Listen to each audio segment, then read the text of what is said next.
We're going to talk about some specific flight rules, some other regulations that we haven't already touched on.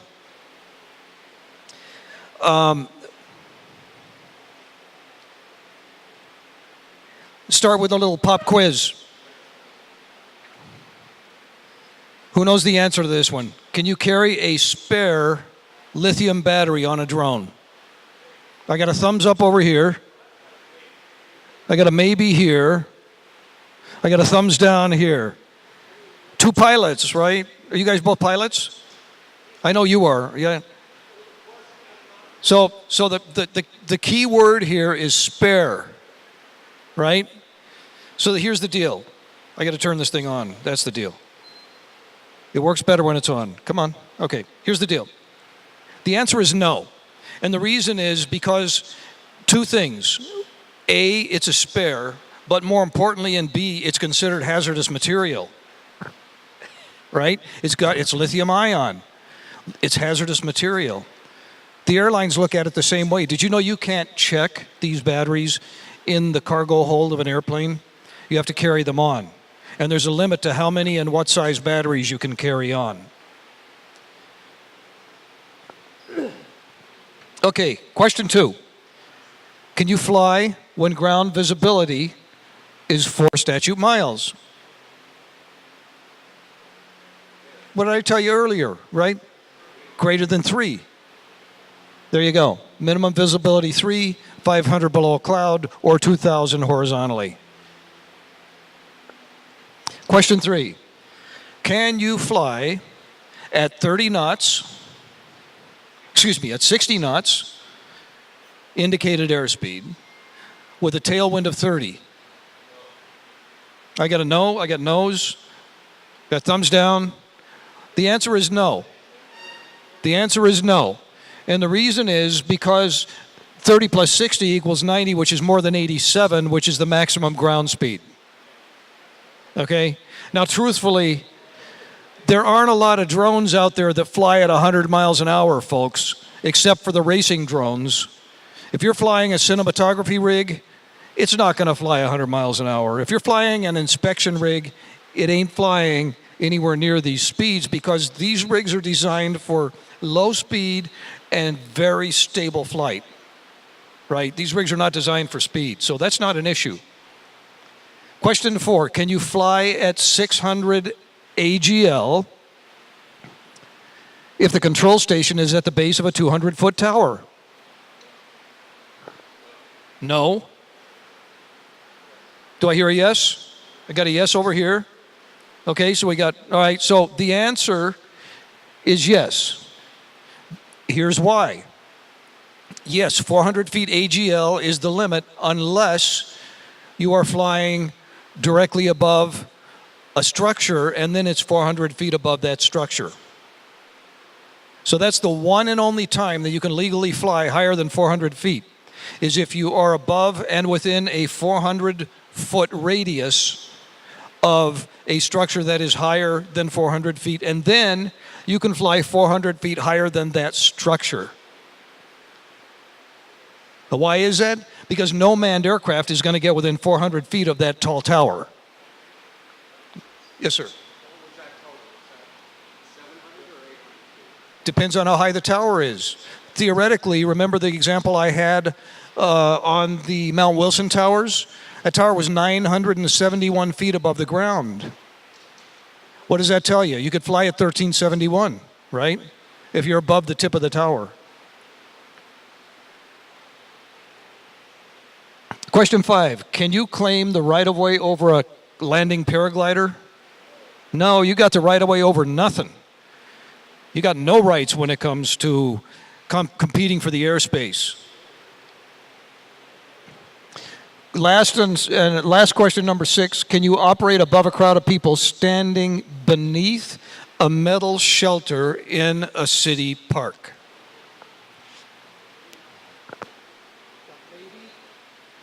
There's a maybe. Almost a thumbs down, but not quite over here. The answer is yes, you can, with a caveat, okay? Yes, they're under a covered shelter, that would protect them. And that's the one thing we haven't talked about in the flying directly over people rule, okay? You can't fly directly over people unless they are either inside a car, a stationary vehicle, okay, and the keyword stationary, or inside a building or under a structure that would protect them if your aircraft were to fall out of the air, okay? So technically, you could fly this mission, but you want to be real careful to make sure that nobody walks out of that structure, because as soon as they do, you're in trouble. If people are coming in and out of the structure, where are you taking off? So the question was if people are coming in and out of the structure, where are you taking off from?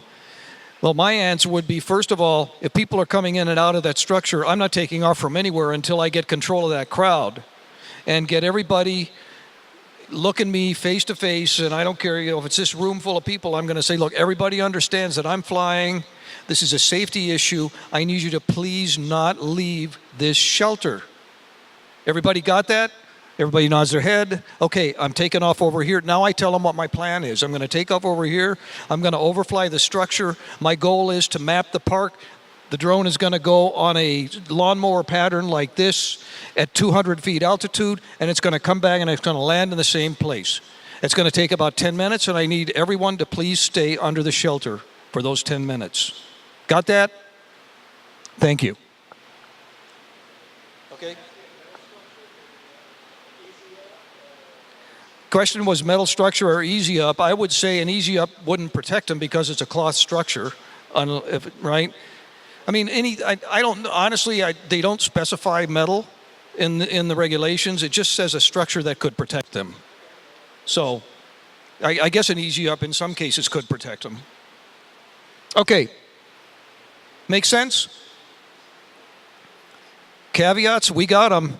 You want them, we got them, right? Okay, we talked about waivers. There are 9 things in total that you can get waivers for and the key words here are case by case. Again, as I mentioned earlier and several times, I think, you have to be able to clearly articulate to the FAA when you make your waiver application how you are going to mitigate risk by conforming to the performance standards for that regulation, okay? So, operation from a moving aircraft or vehicle. The regulation says that you can shoot, legally you can shoot from a moving aircraft or from a, take that back, from a moving vehicle or watercraft, okay, is what the regulation says, in a sparsely populated area. That's exactly how it reads for that regulation. Now, if you want a waiver for that, then if you apply and demonstrate to them how you're going to mitigate risk in flying from an airplane or flying in a highly populated area while in a moving vehicle or something like that, then you could get that waiver. I don't know exactly how, because I'm not sure. I haven't completely thought through how I would mitigate that risk myself. It's not a waiver that I'm seeking to apply for. Therefore, I haven't thought it completely through. But those would be some of the caveats. Daylight operation. This is the one that I said I have a waiver for. Interestingly enough, this is the way the FAA words it.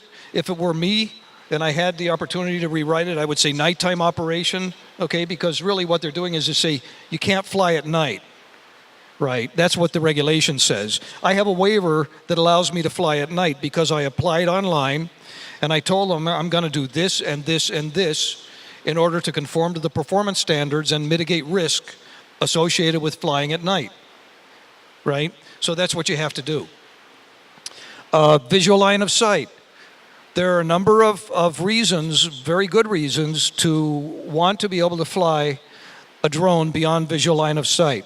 One of them, or a couple of the most widely used or widely sought after waivers in this area are for pipeline and power line inspection.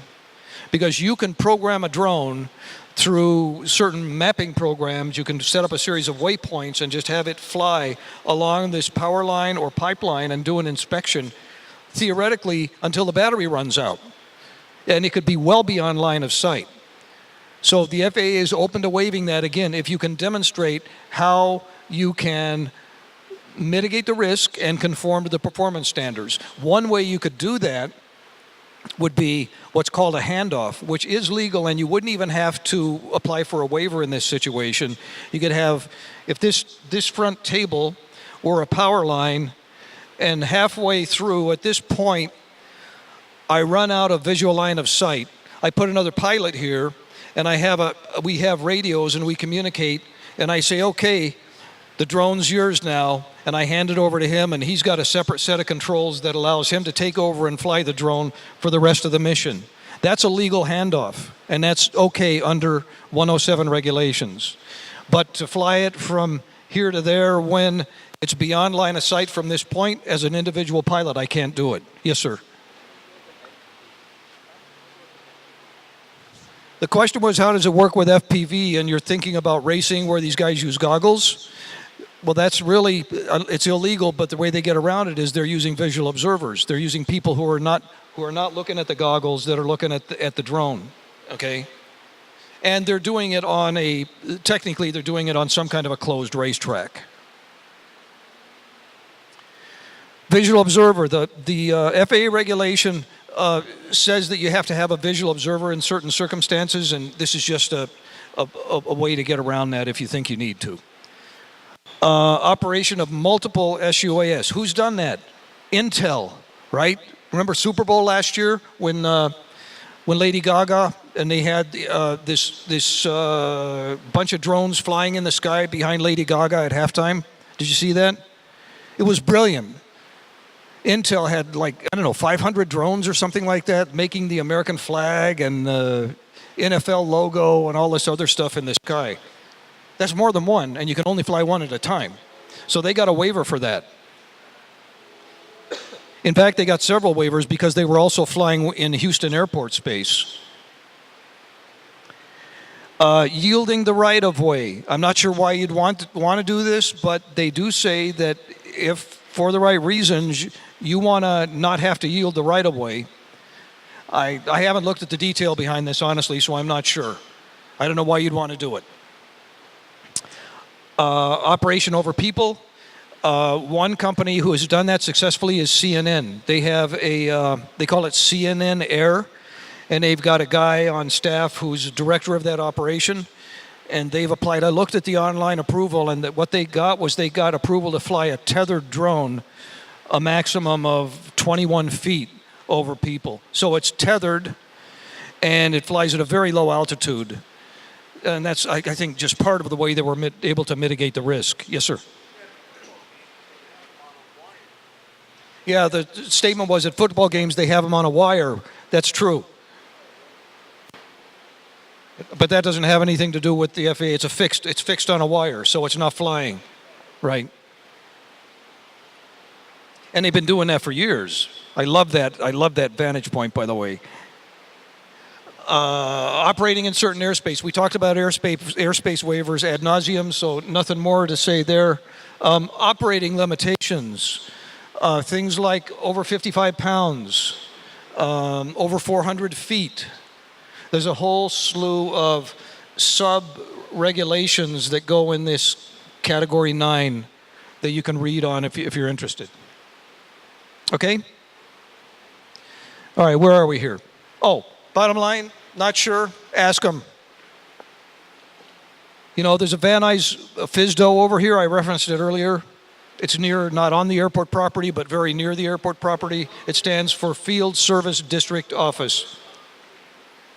There's a whole staff of FAA inspectors and agents there. If you got a question, call them, schedule an appointment. You have to schedule an appointment. You can't walk in. Usually they won't talk to you unless you schedule an appointment.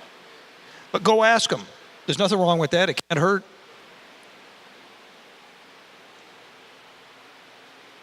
Getting your certificate. Finally.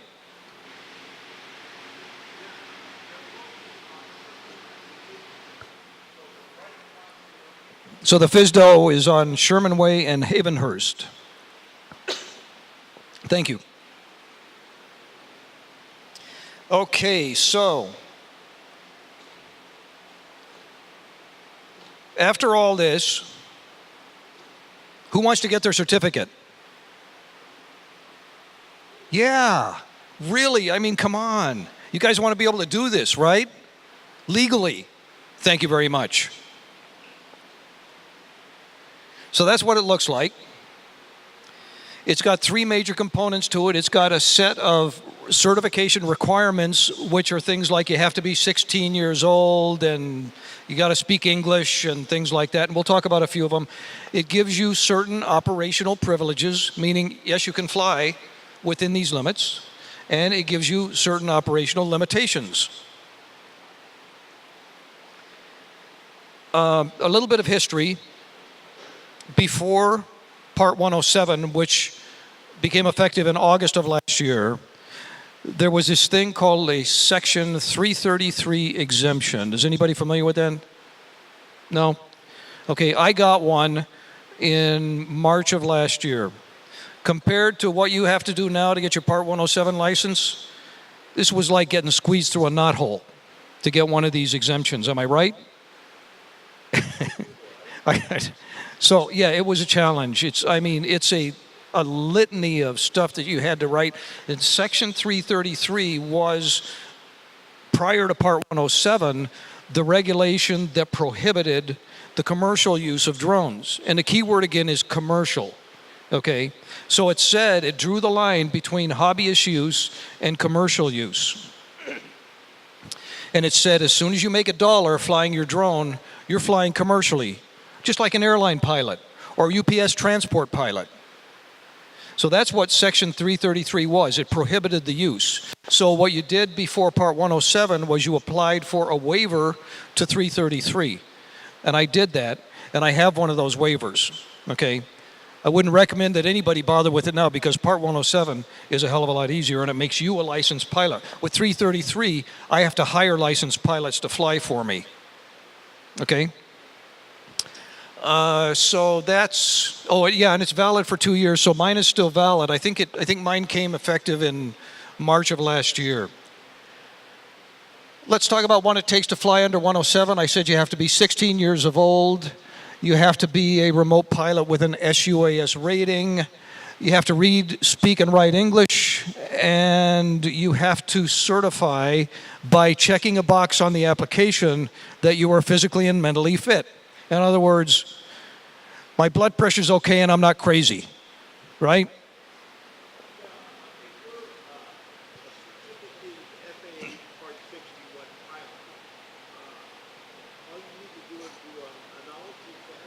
I'll talk about that in a minute. Yeah, the question was, as a Part 61 pilot, what do you do? I've got another slide on that. Okay, so again, just for clarification, is anybody here going to still fly for a hobby and not get a certificate? Then you don't care about this slide, right? Because it says if you're not flying for money, basically, or for commercial use, you don't need a certificate. You can still keep flying as a hobbyist. And there's a great hobbyist airfield right over here called Apollo 11. It's over near Van Nuys Airport, and it's where I practice all the time. It's where I get my stick time. It's on Woodley, just south of Victory.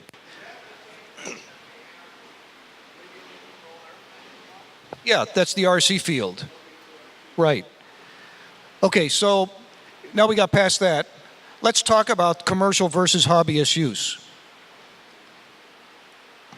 There's an interesting rule of thumb that AOPA puts forward.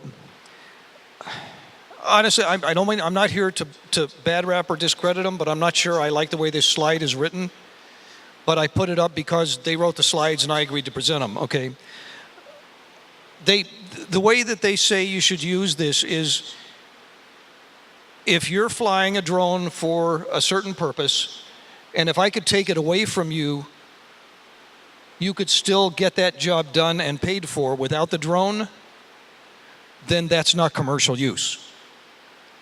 I'm not sure I agree with that interpretation, quite frankly, but I can't articulate why. So I'm not going to say it's wrong. I'm just going to say it's a little fuzzy for me.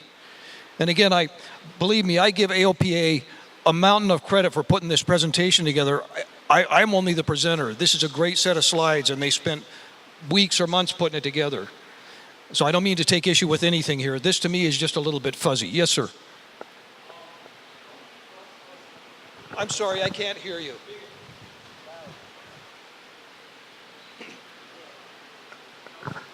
Something like videos on YouTube where say you take some cool shots and then you get money for views on your video. So how would you classify something like videos on YouTube where you take some cool shots and then you get money for your video? What say you? Is that commercial use? You damn right it is. Every bit of it. I'll give you another example. There's something that somebody gave to me. If you're out and I'm just getting started in this business, I want to put together a marketing reel, right? A reel of video footage that I've shot in order to get business. The way I'm going to get business is I'm going to put this video up on my website. People are going to see it, and hopefully they're going to call me and ask me to fly for them. Is that commercial use? Yes, it is. The FAA considers that commercial use. Even though you didn't get directly paid for it, it was done with commercial intent. Okay? Yes, sir. You shoot a movie with a drone in the US and you sell it in Europe, is it commercial use? So the question was, if you shoot a movie in the U.S. and you sell it in Europe, is it commercial use? My guess would be yes, but that's a fuzzy area. I would ask the FAA about that one.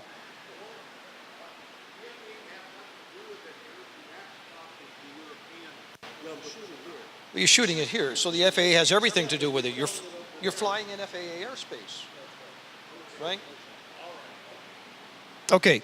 So again, and I just said this to this gentleman about the European question. If you're in doubt, ask, right? So here's another one.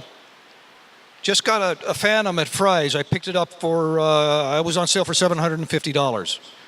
I've just been shooting, I've just been practicing over at Apollo 1 Airfield over here by Van Nuys Airport, and I feel pretty good about it. My neighbor is a realtor, and he asked me if I'd shoot videos on weekends for him at $50 a pop. Is that commercial use? Of course it is. You're getting money. I don't care if it's $1 a pop. Okay, so and this goes to your question. Somebody over here had a question about Part 61 pilot. If you're already a Part 61 pilot, you simply go online. If you're current, okay, go online. You take an online course, and there's a small test at the end of the course, I believe. And when you pass that course, and then you get your remote endorsement on your Part 61 certificate. I don't believe there is a charge. I think that's free. If you're not a pilot, or if your Part 61 certificate is not current, then you have to take the Part 107 knowledge test. And also, in addition to that, once you take the test, they're going to do a TSA background check on you, security background check, before they issue your certificate. That's for security reasons. Okay, a lot of people ask, what are some good study materials? This course, I hope, has given you a solid base to study with.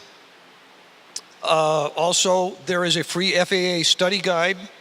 I put some stuff in my notes here about exactly where that is. That is FAA-G as in golf, -8082-22. It's 79 pages of great bedtime reading. Okay.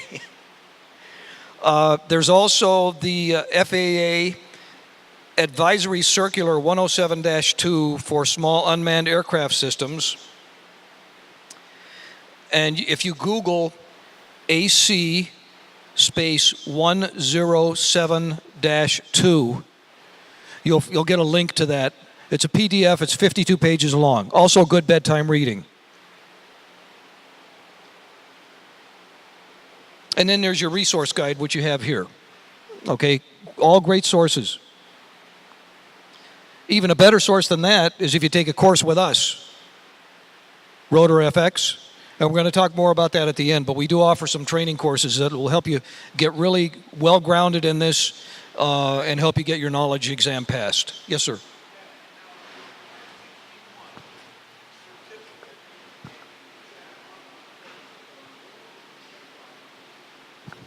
If you're Part 61 and you take the online course and pass it, is there a check ride required? And the answer is no. There is no check ride requirement for either a Part 61 pilot getting their 107 endorsement or for a non-Part 61 pilot, in other words, a non-pilot getting their 107 certificate. Neither one requires a check ride. Whole new world. That's right.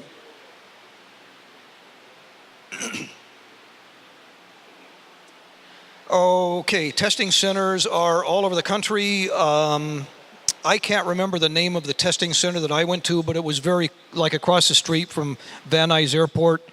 You'll find them wherever there's an airport and flight schools. You'll find a flight school that is also a certified FAA testing center, and you must go to a testing center to take your test, because they have these computers that are specifically loaded with the test material, and they're controlled so that the test material can't get leaked out and stuff like that. So find a testing center. The cost is $150 for the test.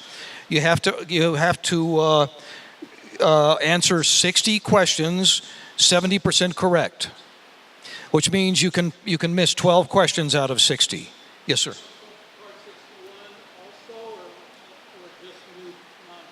So question is Part 61? No, Part 61 is just online. You don't have to go to a testing center. You take that all online.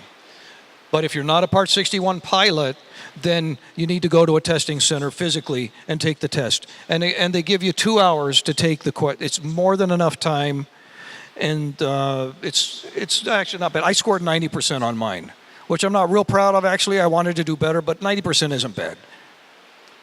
And I will tell you, I sound like I'm whining now, but a couple of them I think were trick questions. Of course, there's always some trick questions in there, right?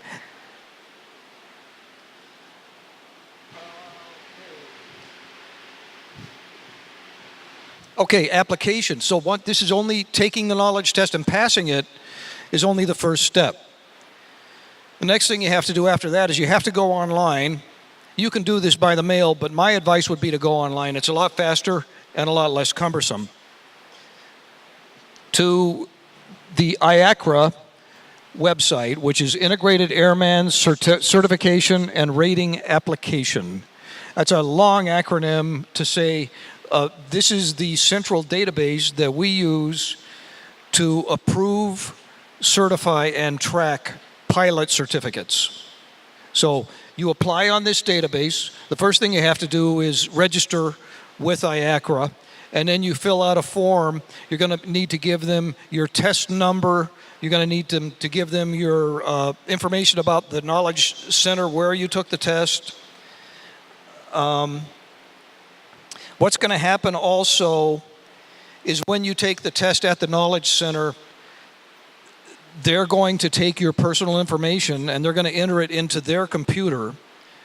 And that's going to include your full name, correctly spelled, your full address, correctly qualified, your driver's license number, or social security number. You can do either one. I would recommend your driver's license number just because I try to not give anybody my social security number. And a couple other things I can't remember. But anyway, they're going to ask you for this detail. The key point I'm trying to make here is make sure that they enter everything correctly, because if there's a misspelling of your name, or if your address is on Van Nuys Boulevard instead of Van Nuys Avenue, right? When you get to IACRA, they're looking for a direct 100% match between what the testing center puts in and what you put into the IACRA application. And if there's any difference, they're going to spit it out, and you're going to be back to ground zero. You're going to have to go back to the testing center, make them correct it, and then you got to go back to IACRA. So just make sure that all of it's correct. Between a Part 61 pilot and new non-pilot, they do the IACRA, both do the IACRA, or? The question was, does a Part 61 pilot have to do IACRA? I'm not sure, because I wasn't a Part 61 pilot. I didn't do that personally. Jay, do we know the answer? Yes? So the Part 61 pilot has to do IACRA in order to get the 107 endorsement?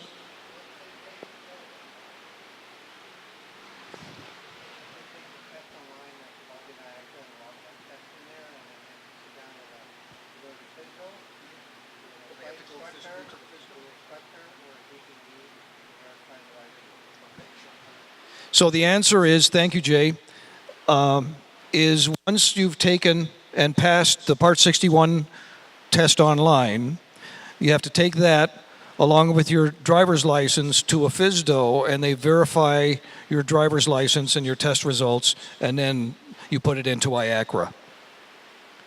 So you do have to put it in IACRA, and you have to go to the FSDO.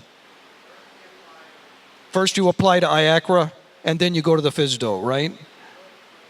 Because what they're looking for, I think, is a match on the driver's license. Is that right? Yeah.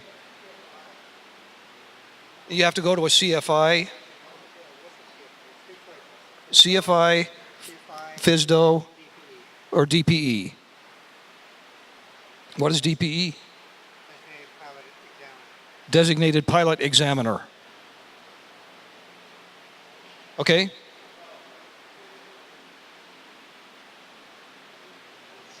Confused as to which processes apply to new pilots and which apply to Part 61. You just seem to imply that the Part 61 pilots have to go through more hoops, including going to the FSDO physically.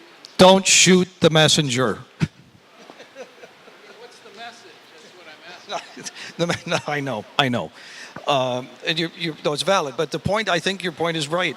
Actually, look, if I'm a Part 61 pilot, I didn't know this, what Jay just told us. But yeah, so you got to go online, you got to pass the test, you got to go on IACRA, and you got to register on there with the past test, and then you've got to physically go to either a FSDO, a DPE, or a CFI, and have them certify that.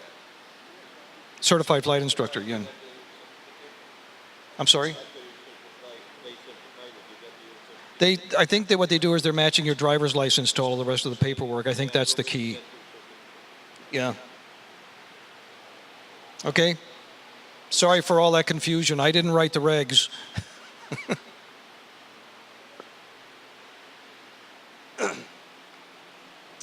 All right. Staying current, all you have to do is take the test again. It's my understanding that you do have to go to the Knowledge Center and take the test again. If you're a Part 107 pilot, I don't know if you're a Part 61 pilot, can you do it online? Do you know? Can you requalify or recertify? Online. So Part 61 pilots can recertify online. Every 2 years. Whenever you fly, well, once you pass all this rigmarole, you're going to get this beautiful blue and green card that you carry in your wallet, or I carry in my wallet, and it's your pilot's license. And you're going to have that. You must have it on you whenever you fly. It expires in 2 years. Yes. I'm sorry? Yes, you have to retest after 2 years. You have to retest every 2 years.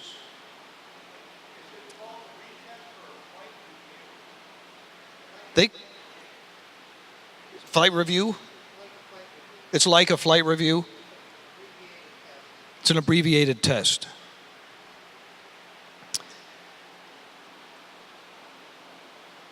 Okay.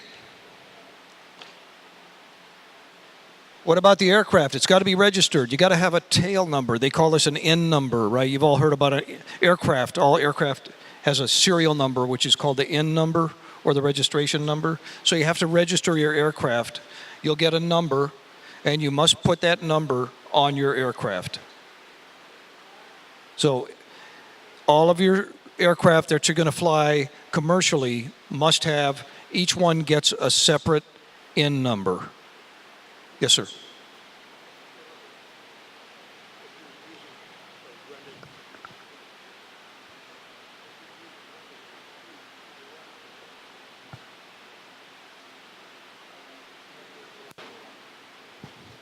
So the question was, if I rent a drone, whose tail number do I use? And that one, I believe, is you have their tail number on the drone, right? I mean, Bill, who's not here right now, we should ask him that for clarification, but I believe, is that the way it goes? Yeah, so it's the tail number of whatever you're flying, regardless of who owns it.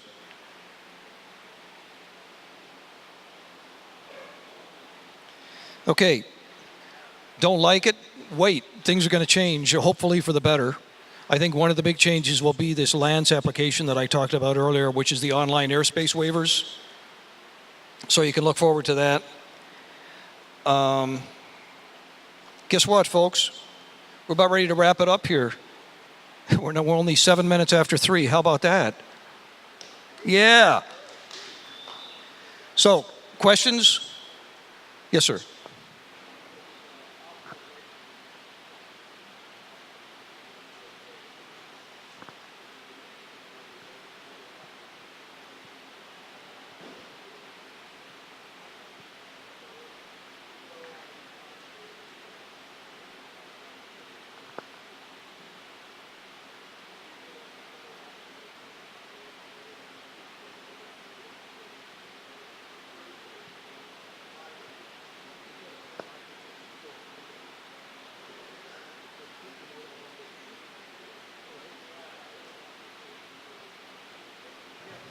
Yeah, so the question was a letter of authorization, and I probably wasn't clear enough on that earlier. Thank you for your question.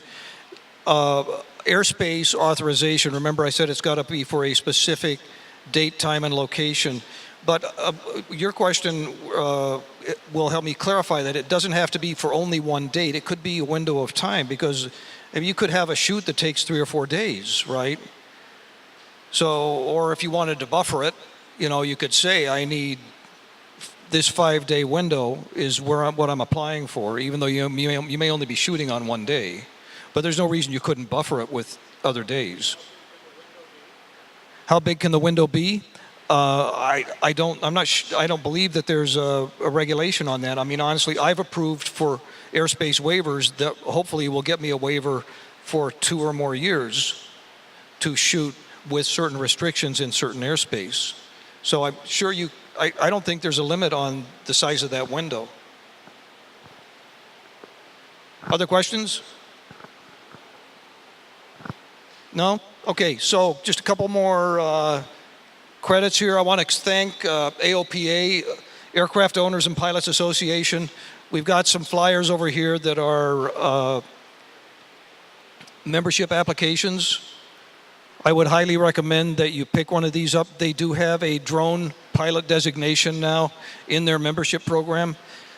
Pick one up and join it. It's a wonderful organization, and you'll find that they're the best advocate you can have in the general aviation community. And much thanks goes to AOPA for putting this wonderful program together.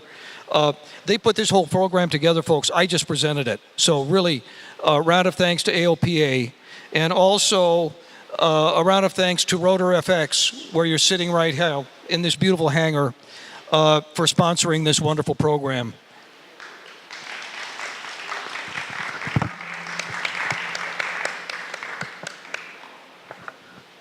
Okay, and Jay, I know you have some things you wanted to talk about, or you wanted me to talk about.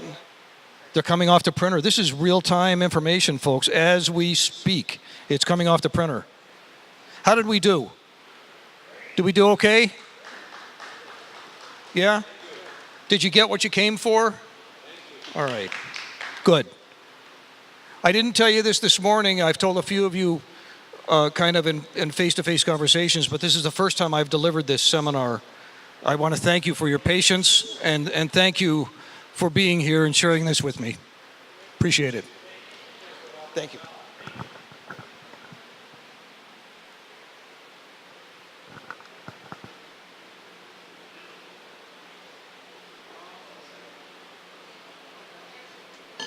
Okay. Okay, so Part 107 prep classes. Probably best of all, I'm going to read this to you. Looking for a great training for your remote pilot exam? one-on-one individual tutoring to prepare you for the FAA Part 107 Remote Pilot Certification. Learn from seasoned flight professionals, such as myself, with extensive experience in both manned and unmanned operations. Our instructors have successfully taught thousands of students worldwide in commercial and military environments in all aspects of remote pilot operations. This 10-hour course will prepare you to pass the FAA initial or recurring test. All study guides and course material provided, including an interactive CBT program for Windows, Mac, iOS, or Android, over 500 of the FAA remote pilot test questions. Our experts will personally guide you through all areas of knowledge required by the FAA to achieve the highest score on your exam. Since it is one-on-one, you can take the course over 2 5-hour days or split it up into as little as 2-hour sessions per day. Although this specialized course is designed for individual tutoring, we can accommodate small groups for associated parties or companies. The cost for the individual program is $1,500 per person. We also are offering group lessons. You can learn in a group setting of up to 10 students in 4 3-hour sessions for a total of 12 hours of instruction. The group sessions include all the materials and manuals described in the individual classes, and the cost is $500 per person.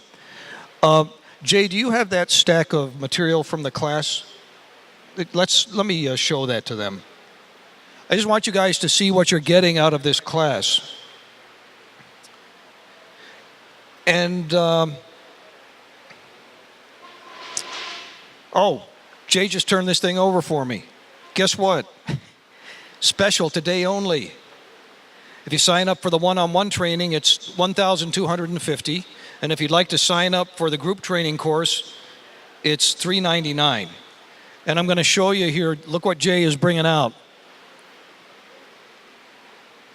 So this is all the material that you get for that $399 course if you do it in a group, or for the $1,250 course if you do it one-on-one. You get the full chart supplement for the Southwest. This is individual chart supplements. A chart supplement, I don't think I talked much about this in the program, but chart supplement is essentially a more detailed version of a sectional chart. So, for instance, there's a specific chart supplement for LAX.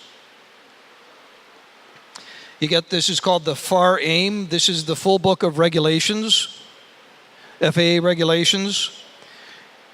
You get the knowledge testing supplement. This is the booklet that they use at the FAA testing centers, because the test will refer you, it'll say, look at page 22 of this guide, and it's going to refer to maybe a sectional chart, and it's going to ask you if you could fly in certain airspace on this chart in this booklet. So you get to actually review the booklet that you're going to see when you take the test. This is not the questions themselves, but it's some of the maps and charts that they'll reference, that the questions will ask you about. This is a test prep course, test prep booklet, actually a pair of booklets. There's an Airman Knowledge Testing Supplement, and then the test prep remote pilot, and this comes from ASA. Also, the Airman Certification Standards. This is the full set of certification, Part 107 standards that you have to adhere to. And there's the test prep. This is a CD that is the test prep course that you can run on pretty much any platform, Mac or Windows, Android or iOS. And finally, you get this Aeronautical Chart User's Guide, which I'm going to figure out a way to steal one of these from Jay, because I think it's great. This has all the legends on the sectional charts that we talked about. So they've got all of the legends explained in detail for the sectional charts. And this all together, this is $150 worth of material that comes with the course. So I think it's a great value. Let us know if you'd like to sign up before you leave.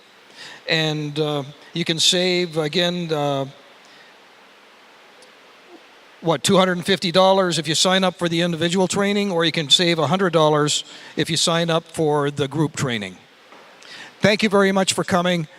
thanks so much for sharing this time with us, and wishing you luck and lots of great flying in the future. Thank you.